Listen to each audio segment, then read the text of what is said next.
Well, Oh, good good morning. morning. Well, hello, Sarah, I'm going to do Steve. this show on my own. Oh I was my getting gosh. nervous. I can't You got do it. nervous for that Sarah. split second. You're like, I was Sarah's like, outie. Sarah's not here, but I could do it for our live viewers. We already got Lou here watching. He's Can always we there. talk about how the fact that we kind of like color coordinate without I like ever it. trying? I I know it. we're not That's wearing the on same point. color per se, but like the color Very scheme. summery. We got our summery safari look going right now. I Oh, think is summer what we got. safari. Well, we have Safari Sarah when she's outdoors, and I presume Safari Steve. So Have you been on a safari before, Sarah? I have not. I was looking Oh, forward to doing it at some point. Well, I mean, maybe like a pseudo safari in Sri Lanka, but not like in Africa, not like the classic safari that way. Got it. But- Look, oh my God. Kay Frederick in here. Oh my goodness. Hello. Good morning. Wow. Hey, Steve has Miami Vice look going today. Hey, man. Yeah. We got to be ready for Miami. And it's steamy out there. Oh, what is the weather like right now for you? In Miami? Yeah. Oh, we are steamy. It is probably 90 some degrees, feel like temperature over 100, but I love it. I love this time of jungle heat in Miami. I went for a run this morning. It's like working out in a sauna. Same thing last night. Felt good working out outdoors and just drenched. I dig it. But you got to be careful. Working out in a steam room. If you're in the desert, it's like a sauna. Mm-hmm. Manzi Digital pre-show meeting actually takes place 24 hours in advance. Never. No. We just show up here. We just show up here. Paul Manzi. That's just our Gemini connection. That's right. Well, we got a lot going on in our world. I don't think I can announce mine yet, but got a little surprise. Maybe I'll have a special guest joining us in 47 days. I will. Oh. Soon. Okay. My kids watch the show, so I'm trying to keep it as a surprise for them too. But we got my gosh! Well, don't share yet. Yeah, but we haven't traveled much this week. You and I have been, I think, homebound, unless you were out and about. Okay, no, I am grounded literally for like the next 3 weeks, and I am going stir crazy. And it's not because I need to travel, but just because like I am not stimulated where I am. And I'm just like, all I do is work at my computer and work out. I'm like, my life is so boring. Right. People call Sarah, let her know you're in town. No. I don't want to hang. No, I'm not trying to hang out with people. In fact, I'm turning down invitations to hang out with people. I'm in my hibernation phase. Well, I'm grateful that you get to hang out here with us every single week here, Sarah. That I like. And with that, listen, this episode is always great. You know why? Because it's brought to you by StayFi. And StayFi helps short-term rental operators build direct guest relationships through branded Wi-Fi portals, email marketing, and guest data tools that turn one-time bookers into repeatable guests. Start growing your direct booking revenue today at stayfi.com/Good Morning Hospitality. That's stayfi.com/Good Morning Hospitality. Thank you, StayFi. Wow. I love that read.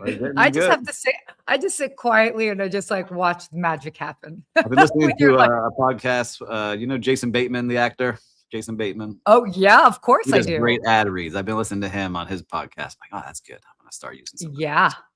Lou said ad read score, nice, 9. Yeah, I would say. Trying to work up to 9.5. We're almost there. Ooh. Well, we have a lot of news to cover today. We do. You want to talk about the first one and get into the first kind of? Yeah, before we get into our big topic, we get into our big topic, just kind of like a quick mention, came out yesterday. Our dear friends over at Mews, they are cutting roughly about 15% of staff, basically pointing to AI restructuring. They announced that they're cutting 15% of its roughly 1,350 person staff in its deepest restructuring since the pandemic. Obviously, a lot of this is due to AI making certain roles obsolete. We have talked about this before, right? Yeah, we talked about this many times. Like, yeah, I just think, I was talking about this, I remember 3 years ago when we were first starting the show, and you're like, no, I don't know. Like, but it's going to happen. Like, I think, look, we know Richard really well, and it's, this is what you have to do to stay competitive, stay efficient, and continue to grow, because you have these positions that are not revenue generating positions that a lot of them I'm not talking specifically for Mews, but just I see it in hotels. I see it in all different kind of operations. If you're entering things into a spreadsheet, if you're answering phones, if you're in a cost making department like accounting or HR or support departments, those things very soon I could see getting trimmed more and more and more, especially with all the technology that's out there. In my company, we're not a gigantic company, but we're already doing things where we used to pay people thousands and thousands of dollars. A team member can now do it with the help of AI. And there's all different kinds of things out there right now. So I see it in the consulting world. You and I talked about this, where I used to get calls all the time for little things. Those little things are no longer phone calls, right? It's more bigger projects, things that are a lot more complex because people can now figure out solutions. So no hit against Mews. We hate to see people lose their jobs, but I'm telling you all now, if you're doing those kind of things, you got to start figuring out a way that you, like I tell team members and people I work with all the time, how can you pay for yourself? How are you paying for your salary and giving extra value to that company you're working for? Because if you're not, and you're just a cost, those positions are soon, I think, going to get more and more eliminated and get slimmer and slimmer as the years go. So, well, I think more than just being a cost, I think it just depends on what like the job duties are. But it's interesting. I'm actually a big fan of watching the Diary of a CEO podcast. I listen to that a lot, and he has a lot of discussions with different AI experts, economists, all of that, and even Stephen Bartlett, the CEO of that, and he's grown his company tremendously. And he even says that even in the past year, for example, he's making very different hiring decisions, and roles of different team members are actually changing. So it really is all over. So, and it's not the point necessarily at AI being a bad. I mean, look, we've gone through different technological jumps at different times, like with the internet, with this, whatever. And so this is just going to be kind of that new wave, and depending how you utilize it in your current job, I mean, it will obviously impact so many ways. Everything's changing. Yeah, and I don't think it's a I bad saw from like I think it was 1940s, and it was a office space, like a Fortune 500 company from back in that time, and there was just a giant room filled with people on typewriters. And their title in that picture, all those people's titles, their job title was computer.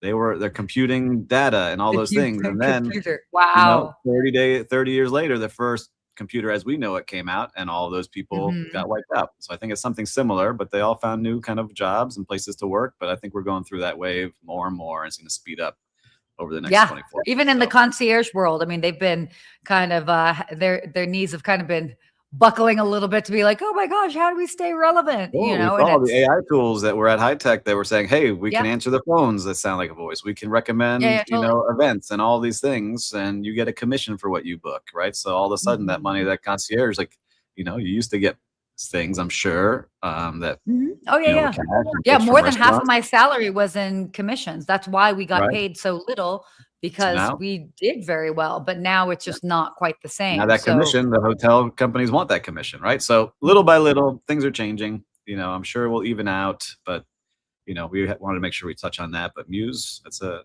big decision. It's a hard decision, I'm sure, for those founders. It's never easy to make those decisions, but never easy. Strong. All right, let's go into our big main topic for today.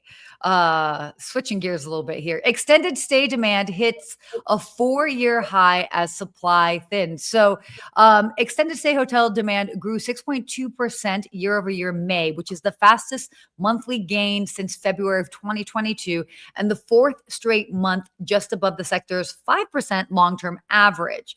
To give you an idea, comparable conventional hotel demand grew just about 0.7%. So, I mean, this is an interesting time. I mean, obviously, we're seeing the long-term success of this. Extended stay demand has grown. I mean, it's grown in 41 out of the past 42 months. And just because, it continues. I mean, a lot of things have changed, obviously, in the past 5-6 years, and so workforce housing needs, displaced residents, non-discretionary demand, all of that on top of the business traveler base has just increased that need. So it's very interesting. We've talked about it now for a little bit, where it's the barbell, right? Where we see at the very top, you have all the ultra luxury properties growing, and they continue to grow. And you see more and more of those continue to be successful, and people in that high net worth will pay whatever it takes to have that experience and that what they want.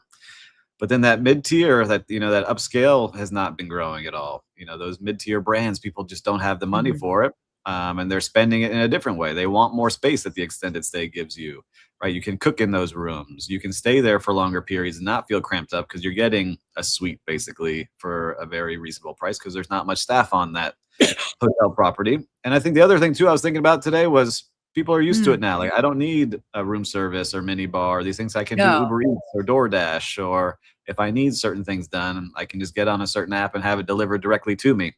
And so these are all things that really start pushing that, and they're less expensive to build. Like, you don't need to have that much staff. You don't need much things there. And you have a lot of ancillary revenue, whether it's laundry facilities on site, the vending machines. There's a ton of things that you can add to extended stay that don't require labor that also generate money. So it's an interesting model that you see the brands keep growing with.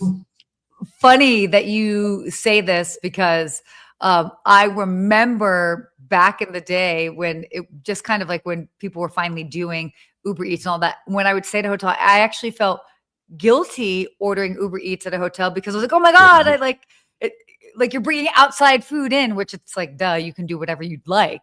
But now it's so much more commonplace. But before, it felt like, oh no, I'm being sneaky, like going around the hotel's food offerings. Yeah, it was a whole big thing. I even remember prior to the pandemic, I was trying to set up our own ghost kitchen in our hotel. Oh yeah. I got shut down, but I wanted to because we were losing our room service revenue out to Uber Eats and DoorDash and all the others out there. I was like, well, we'll create our own brand that shows up on these sites, and had conversations with Uber Eats, and we could create, I don't know, Steve Sushi that existed in the back of house, and it would get delivered to your room at a different price, but we wouldn't lose out on that revenue. So, there's a lot of fun things that our hotels are not doing in that space. No, totally. Well, so to quickly just kind of go back to this article, just to talk about it a little bit more. So more than just extended stay, what's interesting is upscale extended stay, which you were kind of talking about, obviously, like upscale markets.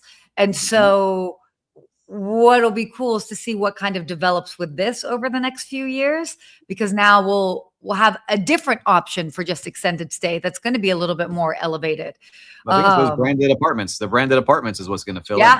That's where that's going to come in. That actually makes sense. Yeah, and I see Lou. He's a perfect example of what we're talking about. So he stayed in an extended stay place when he first moved to Charleston because his house wasn't ready, and it worked fine for him. And we see it too. Like, a lot of the guests that stay in our short-term rentals for our hospitality management company, Tangy, they stay for 2 weeks, 3 weeks because they're having work done in their homes, or they need a place to stay, or they're moving, or they're just checking out a city. Like we were talking about backstage, that's where we see a lot of it too. So we see people staying for 3-4 weeks in these locations. So, it's been around a long time. I think it will continue to grow, especially if you can have it branded, use your points, and get some benefits while you're there. It'll be interesting to see how it goes. But Hilton, Marriott, Hyatt, Choice, and Wyndham, they're all continuing to invest there. So I think we're going to keep having new brands to add to whose brand is it anyway at the end of the show. Definitely will. Definitely. All right. Well, why don't we do, we've got another sponsor mention to do. I'll go ahead. I'll take this. All right. Don't get nervous. I'll take this. So before we move on, a quick shout out to our sponsor, Bilt. They've helped restaurants and hotel F&B teams better understand their guests and create more personalized experiences that drive repeat visits. So if you care about loyalty and guest experiences, it's worth checking out. Head to joinbilt.com/GMH. So thank you, Bilt. Nicely done. All right, Lou, what do you get a rating on fair on that one? Let's see. No, that was not one of my. No.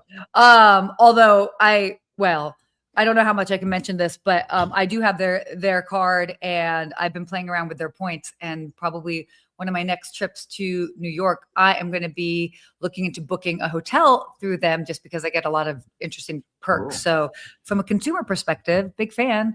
And I literally have it here next to me. It stays here with me, which I love. So why don't we go ahead and go to our next topic here? Hilton. Yeah. This is interesting. So Hilton is opening up a direct line to Navan, cutting out the middleman. So I don't know if for those that might not be familiar with Navan, they are a a booking platform specifically for like business travel. And so they are launching a direct booking connection that pulls rates, availability, marketing content, all of that straight from Hilton's reservation system, bypassing the GDS middlemen who have traditionally charged about $4 to $8 per stay, and also had limited hotel marketing. So as little as 80 characters of text. So what is interesting with this is, I mean, this will change a lot when it comes to the world of business travel. You do a lot of booking of travel for people. So how do you see this? How do you think it's going to affect? Is it a big thing? Because I had not heard of Navan until I read the article. Because I know it's really for companies and business travel. What do you think? Well, I'm familiar with Navan, and some of the other bookings companies.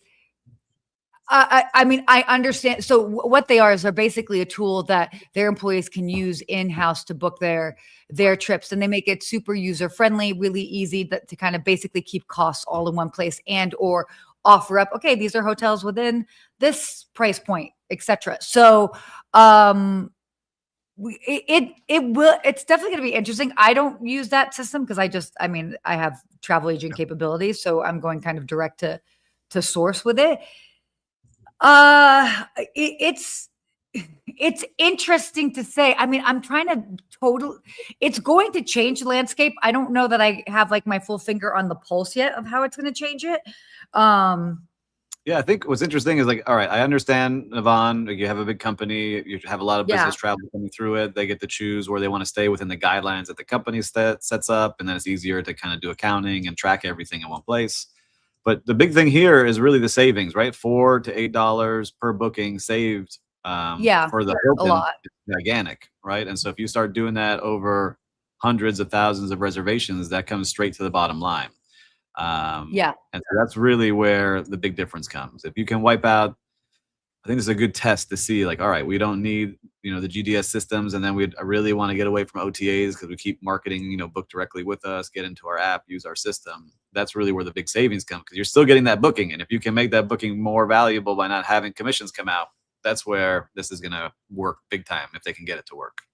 Well, and the trick is going to be having those relationships with these specific hotel companies. So it's great, for example, that Navan has Hilton, but then what about, Marriott, obviously, that, what about IHG? What about, all of that? So once you kind of get the big brands, I think that, that makes sense. It will make it challenging for more smaller and boutique properties that might not necessarily have the capability to have that direct access to maybe build out that feature.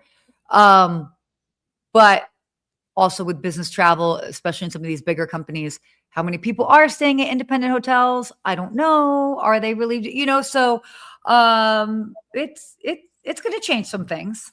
Yeah. All right. Good morning, Lonnie. Good to see you, ma'am. Good morning. It will change some things. Let's hope. I'm cheering them on. I'm always a big fan of the direct bookings, especially when I see how much we pay out in commissions to these OTAs. Like we get the business from them, but it is a nice chunk of the revenue or the net income at the bottom. So keep it going, Hilton. Let's see what comes up. We'll follow up on this one. This one I'm curious about. This is cool. Yeah. So airlines are basically turning live entertainment into loyalty strategies. So I love this.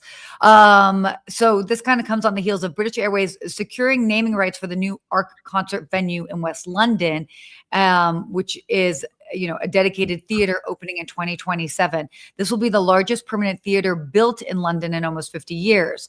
What's cool is that club members, they get reserve tickets, branded lounge access, and they also earn how do you pronounce that? Is it Avios or Avios? I think it's Avios. Somebody let us know. Do you know what it is? Good. Well, no, I don't know. Well, yeah, that's true. I would say Avios. But basically what this is talking about is we're now seeing a lot of these airlines investing in these spaces. So for example, you've got Delta, they've got their clubs, but they also have their most recent club that opened up actually in Las Vegas. But they've got clubs like in Madison Square Garden, Yankee Stadium, the Sphere. It's Cathay Pacific. They partnered with Andrew Lloyd Webber's LW Theaters. They've been doing that since 2024. So it's interesting because it's more than just kind of like putting your name on the outside of a building, but it's really kind of owning that whole experience in adjacent industries, I think, which is. I like it. Again, if you're a diehard fan of that brand, I know like you are with Delta, right? I could see it very soon. Like we talked about it with, I forget the name of the airline that was over in, was it Europe or in Asia, that bought hotels, and now they have really vertical integration where it's like airline, hotel, and travel and experiences. I think we're going to see more and more of that. And we talked about like what airline we would want to see get into the hotel game. Yeah. So a lot of you guys listening and watching put in all the brands you would like to see. And we're already used to fighting to get into these clubs anyway when we go to the airports and waiting in line just to get some free items in those places. I know with the American Express one, I do that. You're in with Delta, and there's the American and Airlines has their new lounge. And so I think it's just a natural extension of what you're used to. And if you can get points and get credit and all these fun kind of activations, it's going to continue to grow. Well, I will say this just to quickly address like the Amex lounge versus the Delta or United, etc. You got to think about this with Amex. Amex is airline agnostic. So it doesn't matter what you're flying, and it has to do with the credit card. And that's why Amex lounges are so full, because it's like, it doesn't matter what airline you're flying. Whereas, in my particular case with Delta, obviously I'm going to opt for the Delta lounge. Most likely I'm flying Delta, but because I have status and because of how much I spend with Delta, I will get on the short end of that line, should there end up being one. So this is, again, where loyalty pays.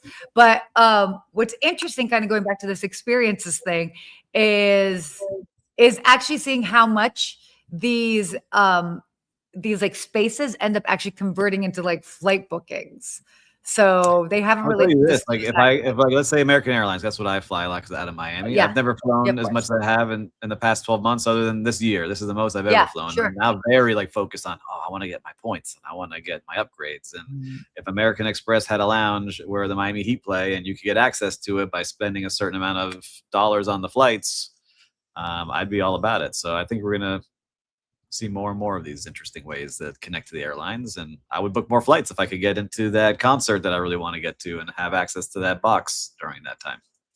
It's a very different perspective when you start getting into that loyalty game, because definitely like at a certain part of the year, you're like, oh, that's fine. I will actually pay for a more expensive flight because that will get me closer to my next status level. Where, if you're flying more infrequently. Yeah, before when we first started this, I was flying, I don't know, once or twice a year, but this year has been like over 20 flights. So I'm like, oh my gosh, like I want to start getting more and more. Once you get a taste of loyalty, it is hard to go back. I'm not going to lie. It is hard to go back. My group number is over at the top and I don't have to worry about too many things and I get some upgrade lists. It makes a big difference. So. I never have to pay for checked bags. Everything is expedited and seamless. If I need to change anything, I'm first on the list.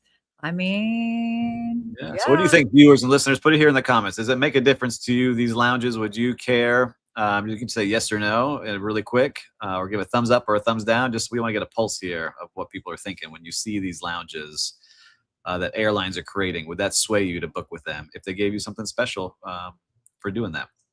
Curious what you think. And not just actually in the airport, but also out. Like out and about, like in the stadiums and the theaters. Like imagine they had one for World Cup. Lou says yes, and you get to the lounge, and Shakira sings her World Cup song for you in there. I would do it. Let's do it, Shakira. Oh my gosh, Shakira, stop. She's a Lebanese sister with me. Okay, anyway. That's right. She did great. She's here in Miami. We see her all the time. She's awesome. Of course. Oh, I have a fun Shakira story. I'll quickly say from my concierge days. It's a super quick one.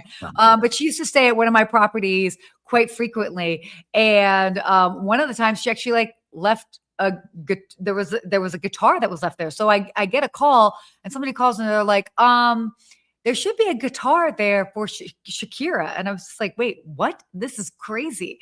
And Well, oh my gosh, wait, I'm remembering it incorrectly. My bad. We had a guitar. It was in storage forever. And finally I had to dig around, figured it out, and I could see that it was for Shakira. So then I had to call the right people to be like, hey, you guys left a guitar here. Does anyone want to come get it? That's what it was. Because it was very strange that like nobody thought about it. And they're like, oh yeah, actually that would be great. And then they ended up sending somebody to come get the guitar. But yeah, that's my fun little Shakira story. But she'd stay at our hotels all the time back when I was at the Lermatese. She's always very nice to everyone. She goes, Yeah, I don't want to say because I don't want to blow up the spot, but her kids go to the same place my kids do swim lessons and they do sports there. And she's always very nice to everybody when she's in there. So. Yeah, of course. All good. It was one of those celebrities that I'm a big fan of. All right, your favorite segment of the day. All right, everybody. I know this is the only reason you join and watch us live for this show. The only reason you joined. That's true. It's true. It's for Whose Brand Is It Anyway? Where our producer Will shows us an image on the screen of a brand, and we have to guess which parent company owns that brand. Lou, I know you love this part. So whose brand is it anyway? Sponsored by no one yet, but it will be. So if you want to be sponsoring Whose Brand Is It Anyway, the most popular part of the show, you let us know. We'll have you on here. So all right. Let's get into it here. What brand are we? This is not a real brand. What? Avid. All right. Avid. Avid. I would say AVID. AID. Wow. I'm going to strike out big one on this one. I'm going to go with, let's see here. And listeners and viewers, put in your guess. I'm going with Best Western. Best Western is my guess here today. Okay. We got Hilton, we got IHG. We got people guessing here. 5 seconds, 5 seconds. 5. I'm going to go with IHG. 3, 2, 1. Whose brand is it anyway, Will?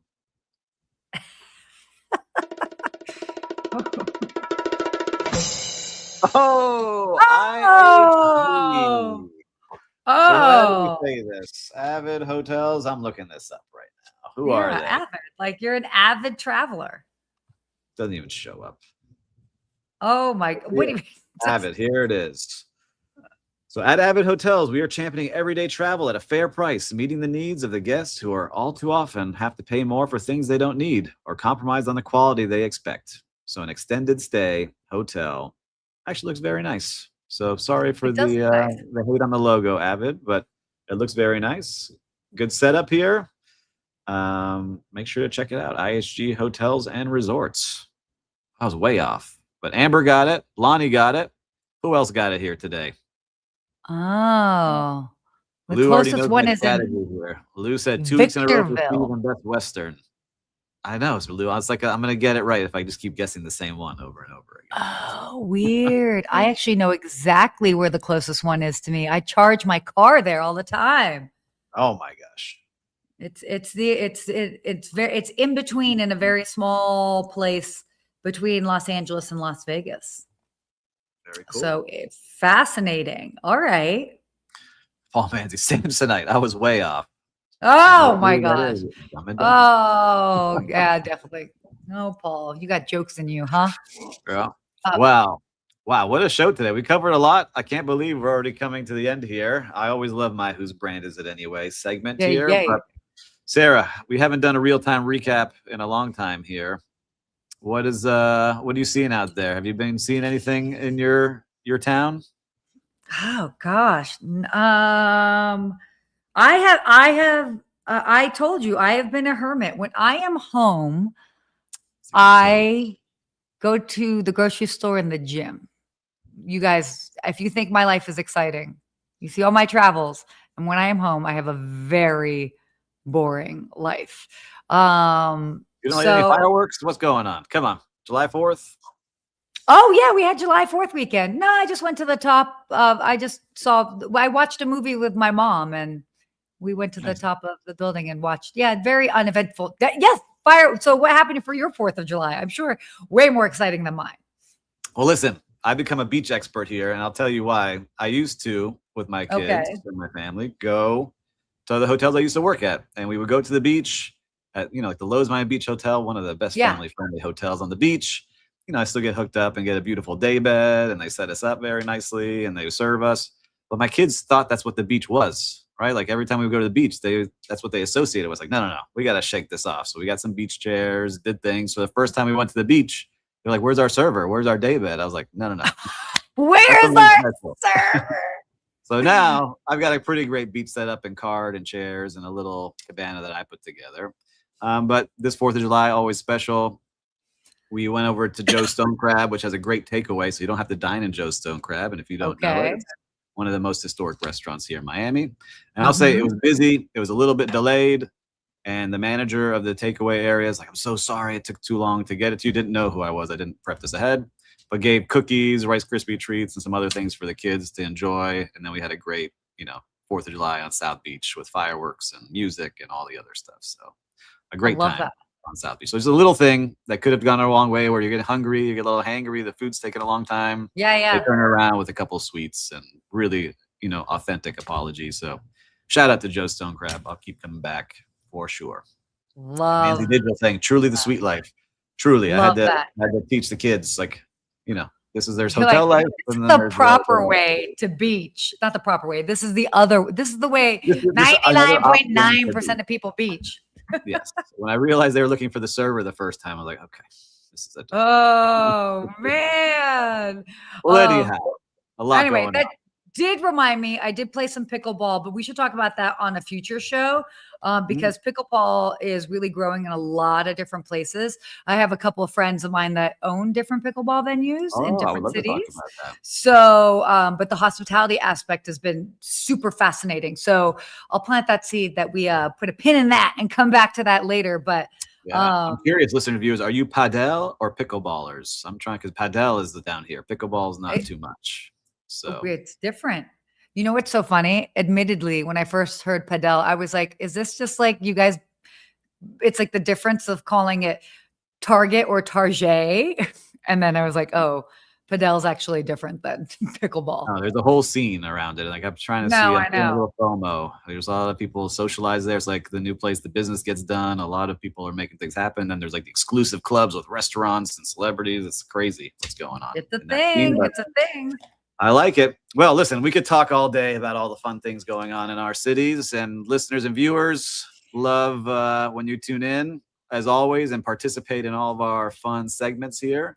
And if you like something, make sure to subscribe because it will be alerting you and making sure you're staying on top of what we have going on. And please send this to one of your friends. There's definitely some value in this show. And if it was valuable to you, it'll be valuable to your friends. And until next week, Sarah. Stay hospitable.